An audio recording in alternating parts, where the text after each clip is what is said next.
Joining me today is Joe Kenney, who's running for the New Hampshire Executive Council in District 1.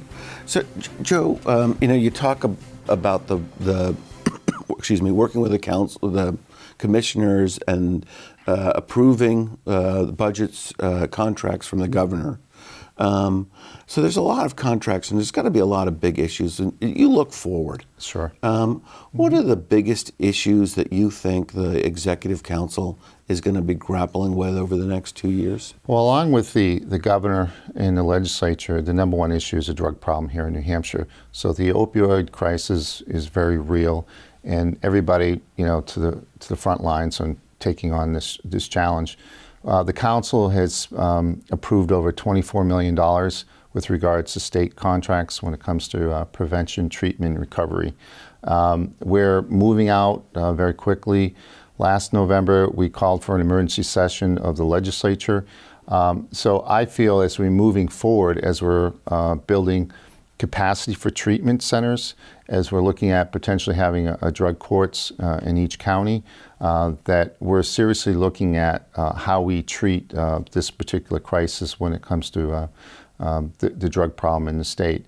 Now, having said that, we just recently at the council level approved a contract for over $1 million with regards to Operation Granite Hammer, so that we can support our law enforcement to go out and interdict the drug suppliers, and also looking at the people who are abusing drugs. So while it's we're still at the tip of the iceberg is trying to tackle this problem here in the state of New Hampshire, we have made great strides in the last few months trying to take on this challenge. We've passed probably about 15 pieces of legislation this past session to address some of the drug concerns. One of them, we've asked particularly the Board of Medicine, the Board of Nursing, and our dental examiners to review their how they administer prescription, when it comes to opioids, and they've rewritten a lot of their rules on how they prescribe opioids. Do those rules get approved by the council? Does the council see that, or what's the relationship between the legislature passing sort of the laws and getting in front of the council? Sure. Now, the legislature will pass the budget, okay, and so basically it'll go to the agencies and they'll submit RFPs, requests for proposals for contracts. Mm-hmm. And once it goes through the administrative services and the Attorney General's office, it comes to us in the form of the contract in which we vote on. Now, when it comes to administrative rules, there's a thing called JLCAR, which is kind of the Joint Legislative Rules Committee. Okay. So they have the House and Senate. Because I wouldn't have known that acronym, but... Right. So the House and the Senate comes together and works with the agency to kind of oversee those new rules.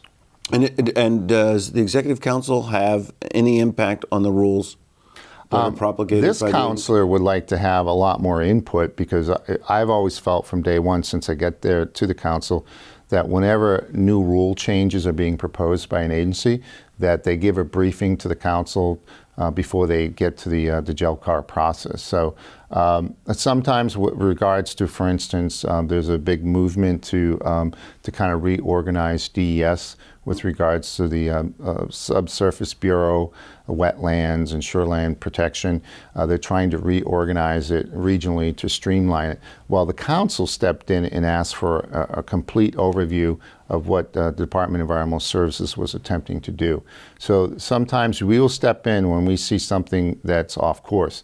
Another example, just recently, the state property up in Laconia, there's over 200 acres, 24 mothball buildings.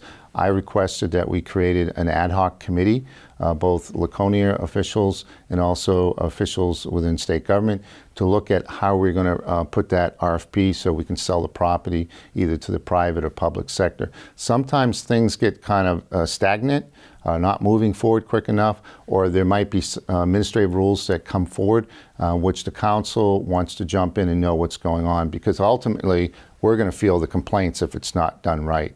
So I got 30 seconds. I want to go back to sort of the the opioid epidemic. Does the council have a role in sort of pushing policy type decisions in shaping the contracts, or do they just respond to the contracts that come in? The only way that we have any influence over policy is really through the bully pulpit, which is we can speak as an elected official whether we support something or not. When it comes to the governor and the council interaction with the drug problem, we usually have the Health and Human Services Commissioner. We have the Commissioner of Public Safety, but we also have this new position that the governor has, which is the kind of the Addiction and Behavioral Health Coordinator, which is Jim Vera, who gives us periodic updates on where they are with the drug comprehensive strategy and what have been some of the results from that strategy. Okay, thanks. We're out of time in this segment. When we return, we're going to focus on future local issues that the Executive Council will see. So please stay with us.